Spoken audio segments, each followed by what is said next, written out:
नमस्कार दोस्तों, मैं सतीश जोगी हरिबोल हरियाणा पे आपका स्वागत करता हूं। आज खड़े हम सेक्टर 5 पंचकुला में। हाल फिलहाल 10 जनवरी को एक नया टेंट और यहाँ पे लगा और इस टेंट में कौन आए हैं? खिलाड़ी आए हैं हमारे हरियाणा के, जो मतलब हर परिस्थिति में सरकार को मेडल ला के देते हैं, खेल की भावना से खेलते हैं और सरकार का और हरियाणा का नाम रोशन करते हैं। वही खिलाड़ी यहाँ पे धरने पे बैठने पे मजबूर हुए हैं। क्या वजह है, उन्हीं भाइयों से जानते हैं। भाई राम राम। राम राम जी। क्या नाम भाई साहब? नरेंद्र। तो भाई यहाँ पे क्यों बैठे हो, क्या वजह है, ये बताओ जरा। देखिए, बात ये है कि हमारा ग्रुप सी के अंदर स्पोर्ट्स कोटा 3% पहले सभी विभागों में था।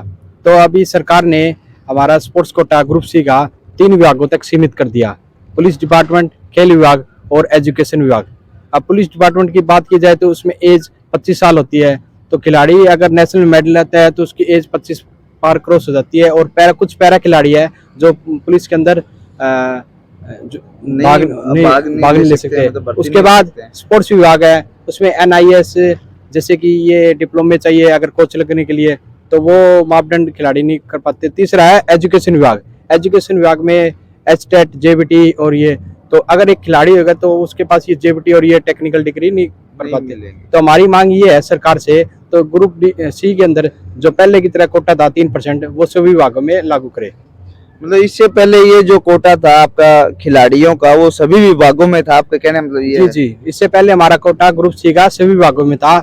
सरकार ने CET लिया, जो कि इसमें स्पोर्ट्स ESP फिल करवाएगा हमसे, तो उस टाइम तो सरकार ने बताया नहीं। उसके बाद CET अब रिजल्ट आया तो सरकार ने एक लेटर निकाला है कि आपका जो स्पोर्ट्स का कोटा है वो 3 विभागों तक हमने सीमित कर दिया है।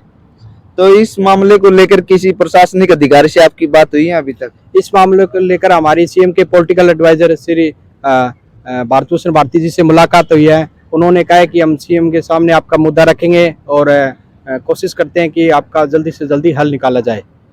मतलब यहाँ पे कितने खिलाड़ी बैठे हैं लगभग? देखिए, अभी स्ट्रेंथ हमारी 15 से 20 है और अभी हम 15 से 20 खिलाड़ी यहाँ पे आके बैठे हैं प्रैक्टिस करने की बजाय। आप टेंट में रह रहे हो। देखिए, हम मजबूर है।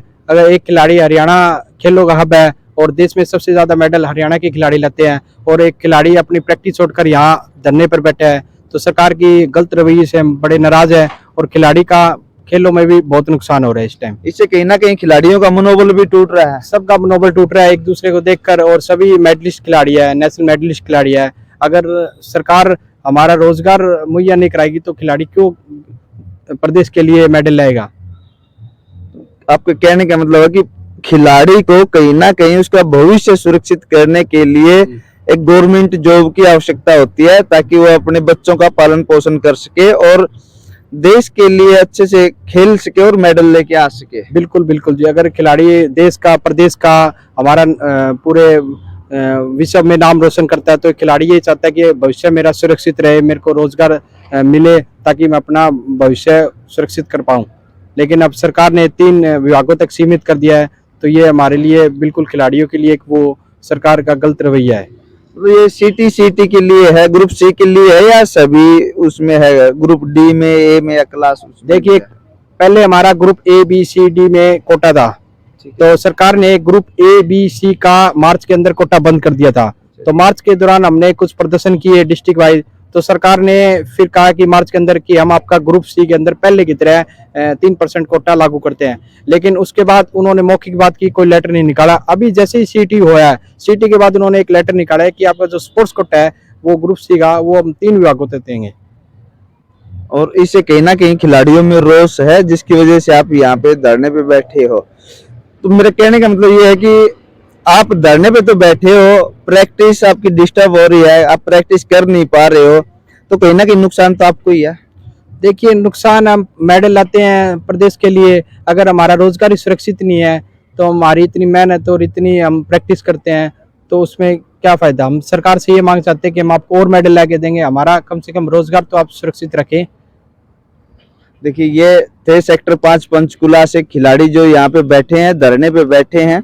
पिछले 10 जनवरी से यहाँ पे बैठे हैं, क्योंकि जो CET का अभी एग्जाम हुआ उसमें खिलाड़ियों का कोटा सिर्फ 3 विभागों में रख दिया गया। पहले सभी विभागों में जो ग्रुप C के जो भी बच्चे लगते थे। सभी विभागों में इनके खेल कोटे से बच्चे अपनी नौकरी हासिल करते थे, लेकिन अब सिर्फ 3 विभागों में करने की वजह से, उसी को रोष प्रदर्शन करने की वजह से ये बच्चे यहाँ पे धरने पे बैठे हैं। हमारे देश के खिलाड़ी, हमारे हरियाणा के खिलाड़ी यहाँ धरने पे बैठे हैं और ये अपनी प्रैक्टिस भी नहीं कर पा रहे हैं।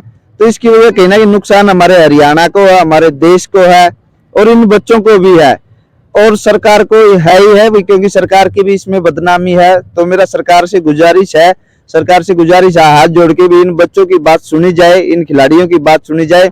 अगर आप आज इनकी बातें सुनते हो तो ये देश के लिए, हरियाणा के लिए और बहुत से मेडल लेके आएंगे, जिससे हरियाणा का नाम पूरे विश्व में चमकेगा। तो मेरी आखिर में फिर से सरकार से यह हाथ जोड़ के निवेदन है कि इनकी जितनी भी मांगे हैं, जो भी मांगे हैं, जल्दी से जल्दी सुनी जाए और इनका हल निकाला जाए।